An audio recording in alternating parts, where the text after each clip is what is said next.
ನಮಸ್ತೆ. ಈಗೇನು ನೋಡ್ತಾ ಇದ್ದೀರಾ, ಈ ಖಾಲಿ ಜಾಗ ಈ ತೆಕ್ಲಿದೆಯಲ್ಲ, ಈ ಖಾಲಿ ಜಾಗ ಹಿಂದಗಡೆ ಕಬ್ಬಿದೆ ನೋಡಿ. ಆ ಕಬ್ಬು ನ್ಯಾರಕ್ಕೆ 25 ಕುಂಟೆ ಜಾಗದ ವಿಸ್ತೀರ್ಣ ಬಂದು 25 ಕುಂಟೆ.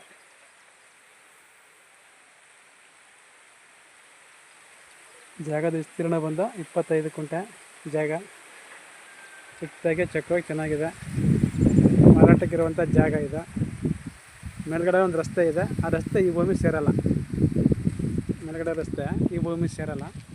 ಕೆಳಗಡೆ ರಸ್ತೆ ಇದೆ. ಇದಕ್ಕೆ ಒಂದು ಕುಂಟೆಗೆ 2 ಲಕ್ಷ ಹೇಳ್ತಾರೆ. ಕೂತ್ಕೊಂಡ್ರೆ ನೆಗೋಷಿಯಬಲ್ ಆಗುತ್ತೆ. ಒಂದು ಕುಂಟೆಗೆ 2 ಲಕ್ಷ ಹೇಳ್ತಾರೆ. ಕೂತ್ಕೊಂಡ್ರೆ ನೆಗೋಷಿಯಬಲ್ ಆಗುತ್ತೆ. ಮದ್ದೂರಿಂದ 10 ಕಿಲೋಮೀಟ್ರ್ ಈ ಜಾಗಕ್ಕೆ. ಮದ್ದೂರು ಮಳವಳ್ಳಿ ರೋಡಿಂದ 1 ಕಿಲೋಮೀಟ್ರ್ ಈ ಜಾಗಕ್ಕೆ. ಮಳವಳ್ಳಿ ರೋಡ್ಗೆ 1 ಕಿಲೋಮೀಟ್ರ್. ಮದ್ದೂರಿಂದ 10 ಕಿಲೋಮೀಟ್ರ್ ಈ ಜಾಗಕ್ಕೆ.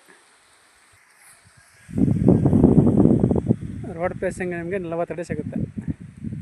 ರೋಡ್ ಪೇಸಿಂಗು 40 ಅಡಿ ಸಿಗುತ್ತೆ. ರೋಡು ಮಣ್ ರೋಡು.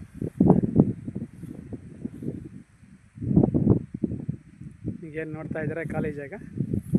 ಆ ಕಬ್ಬು ಎಡೆ ಈ ಕಡೆ ಇದೆ ಬದ. ಈ ದೇವ್ರು ಇದೆಯಲ್ಲ, ಈ ದೇವ್ರು ಆ ಕಬ್ಬರಿಗೆ 25 ಕುಂಟೆ. ಒಂದು ಕುಂಟೆಗೆ 2 ಲಕ್ಷ ಹೇಳ್ತಾರೆ. ಕೂತ್ಕೊಂಡ್ರೆ ನೆಗೋಷಿಯಬಲ್ ಆಗುತ್ತೆ. ಕೆರೆ ಪಕ್ಕದೇ ಜಾಗ ನೋಡಿ. ಅಲ್ಲಿ ನೋಡ್ತಾ ಇದ್ದೀರಲ್ಲ, ಅದೇ ಕೆರೆ.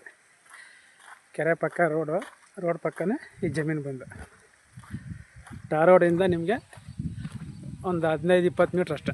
ಟಾರ್ ರೋಡಿಂದ ಒಂದು 15-20 ಮೀಟ್ರ್ ಮಣ್ ರೋಡ್. ಅಲ್ಲಿ ಕಾಣ್ತಾ ಇದೆಯಲ್ಲ, ಅದೇ ರೋಡ್, ಟಾರ್ ರೋಡ್. ಟಾರ್ ರೋಡಿಂದ ಒಂದು 15 ಮೀಟ್ರ್ ಅಷ್ಟೆ. 10ರಿಂದ 15 ಮೀಟ್ರ್ ಮಣ್ ರೋಡ್. ಹೀಗೆ ಬಂದರೆ ಇದೇ ಜಾಗ, ಇದೇ ಕೆರೆ.